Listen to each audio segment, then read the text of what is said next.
Hello. In this video, we will cover multiple ways to add VFX to items that do not normally have VFX using VFX Editor and Penumbra. This includes armors, weapons, accessories, and mounts. This guide assumes you know the basics of VFX modding. If you do not, I have other videos that cover the basics, or you can get help from the modding Discord I will have linked in the description. Adding VFX can be done through text tools as well, but I will not be showing that in this video. Penumbra is my preferred tool for these projects, and Text Tools does not support VFX on accessories. To start with, I will do a simple VFX addition to a weapon. This first method is making the VFX path through VFX Editor, exporting as a mod, then adding the required metadata into the mod from Penumbra. I'll be using the weapon Balder Sword, and I'll take the existing VFX from Sword of the Round.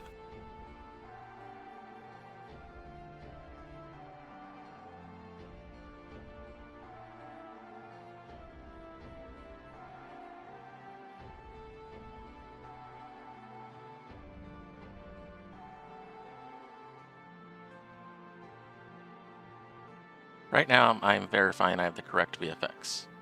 In order for this to go onto the Boulder Sword, we will need to make the right VFX path for it. For setting this up, we'll need a few identifying numbers for the weapon that we can get from Glamour.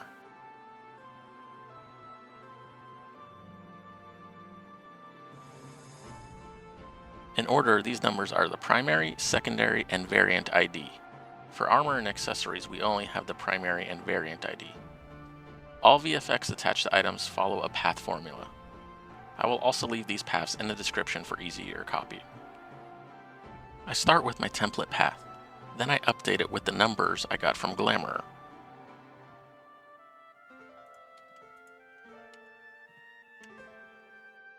For the VFX path, I only need the primary and secondary number. The variant ID will be used later. The number I entered at the end is the VFX ID. This is just a number I created, but we'll need to keep it in mind later. This path alone will not give the weapon a VFX. This is because it needs a metadata entry matching it that tells the game the weapon now has an associated VFX. Next, we will export the mod and load it into Penumbra. Ensure the VFX is selected.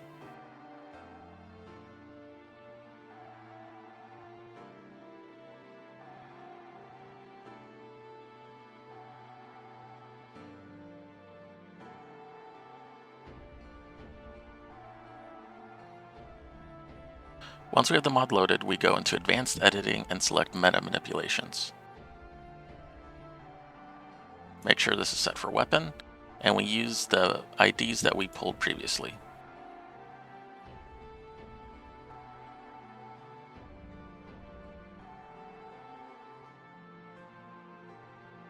Hit the plus, and then update the VFX ID number as well to match the path. Hit apply to make sure the changes stick. Make sure the mod is enabled. We redraw, and we see that we now have VFX on the weapon.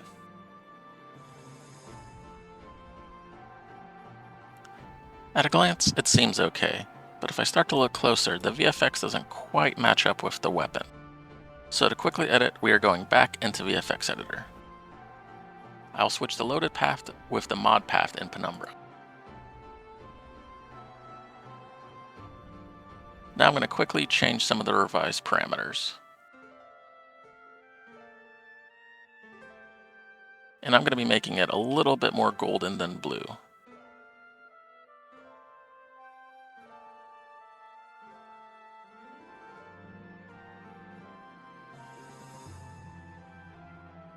Hit update, and it looks good.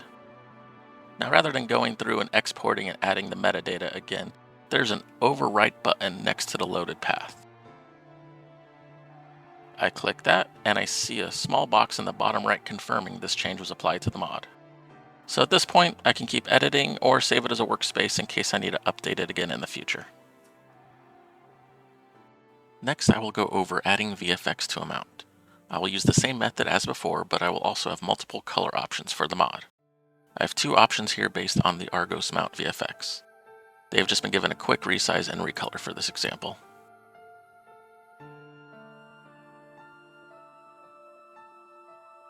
Like before, I will need to set the VFX path based on the ID numbers. Instead of Glamour, I will use VFX Editor to find the mount ID numbers.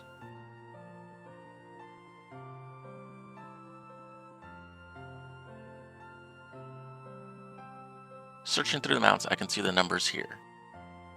I am using two different VFX paths so they do not conflict in VFX Editor, then export.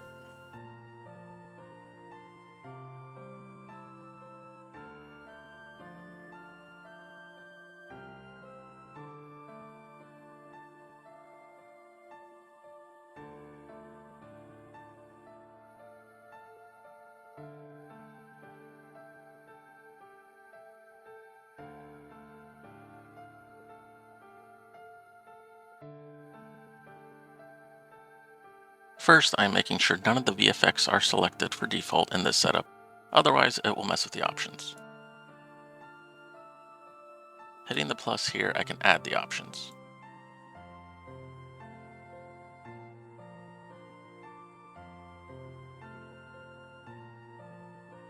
I set it for single, so only one option can be active at a time.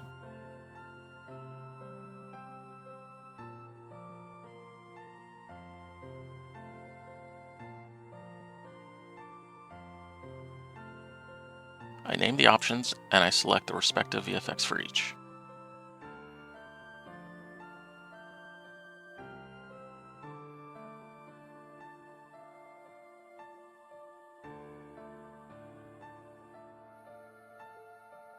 When I import, I see the options are already there, but before I can use them, I need to set the metadata entries like I did with the weapon. However, this time I will be setting a metadata entry for each of the options.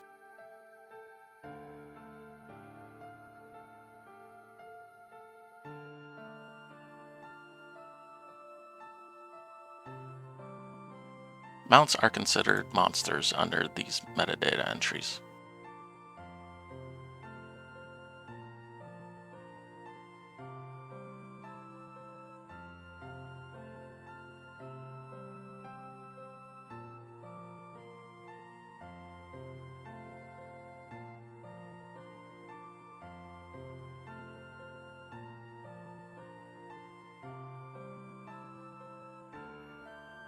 Make sure I set the correct VFX ID for each.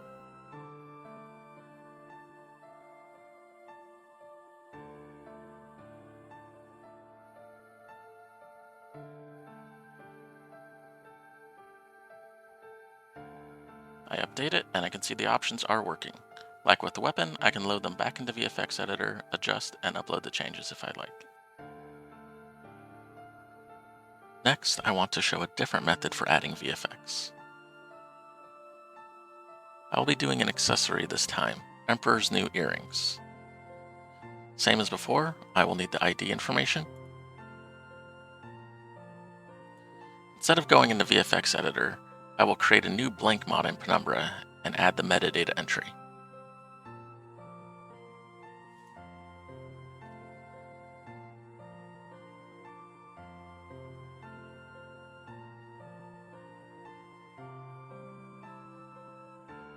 Select earrings.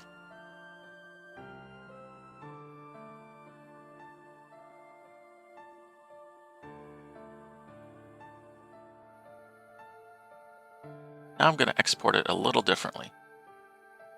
This time, just a VFX file, and it's going straight into the mod folder.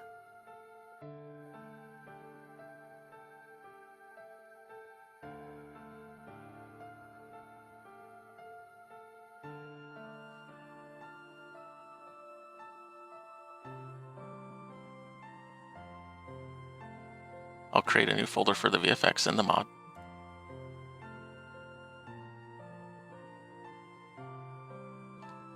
And the name and full path does not have to match in this scenario. Back into the advanced settings, I go into the file redirections and reload the files. It shows this one option that we just exported as unused. To complete this method, I add in the VFX path to be redirected and apply the changes.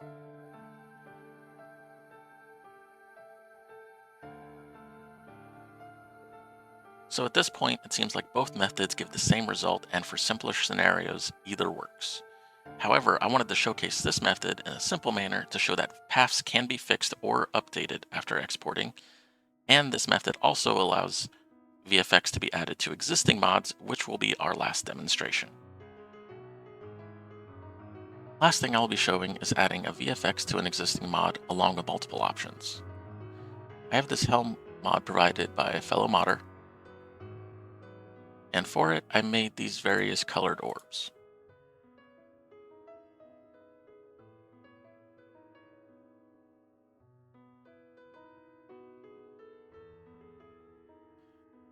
I can check the ID numbers from inside the mod itself in Penumbra.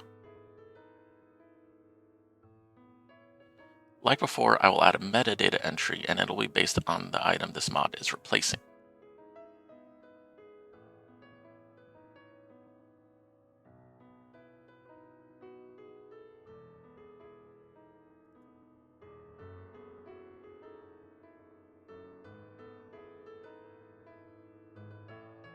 Even though I will have multiple options, I will be setting this up in a way to allow a single metadata entry.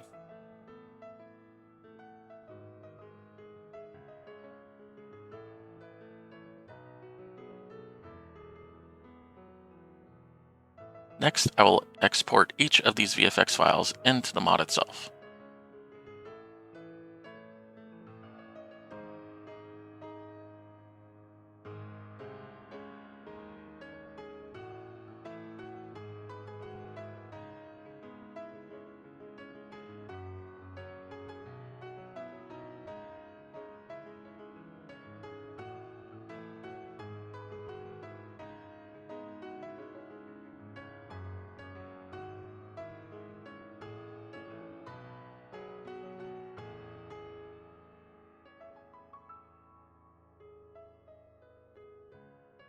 Now in the mod, I will go to the Edit tab and start the creation of options.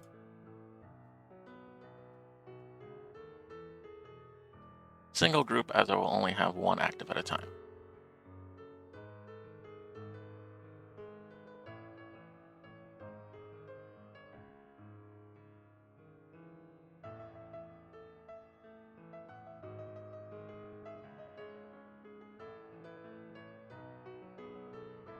Now with all of these entered, I will go and check the Settings tab and see that they are all here. However, they are still empty right now. Next, I will assign each of the files to the proper option.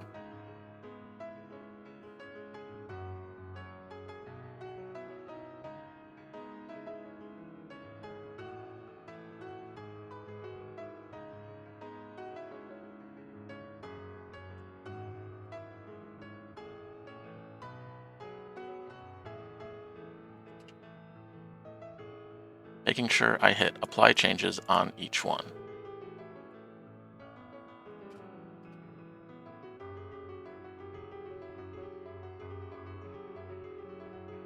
Now that I have all the options entered, I can test it.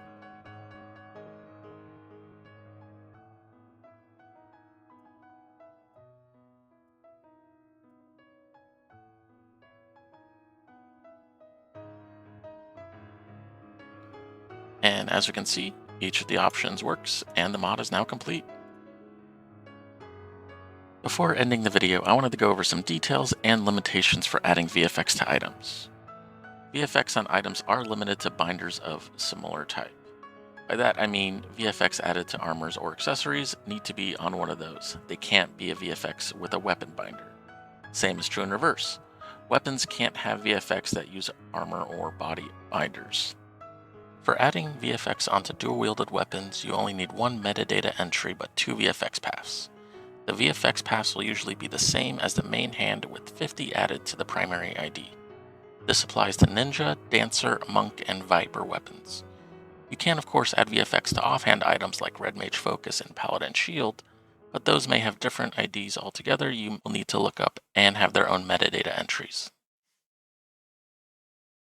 VFX can also be added to fashion accessories and the newer Facewear slot. The fashion accessories, like mounts, are considered monsters for metadata entries. Facewear counts the same as the head equipment. With Dawn Trail, we got a new particle type called Modelskin. Unfortunately, these cannot be added to gear or weapons in a straightforward manner. However, they can easily be added onto mounts.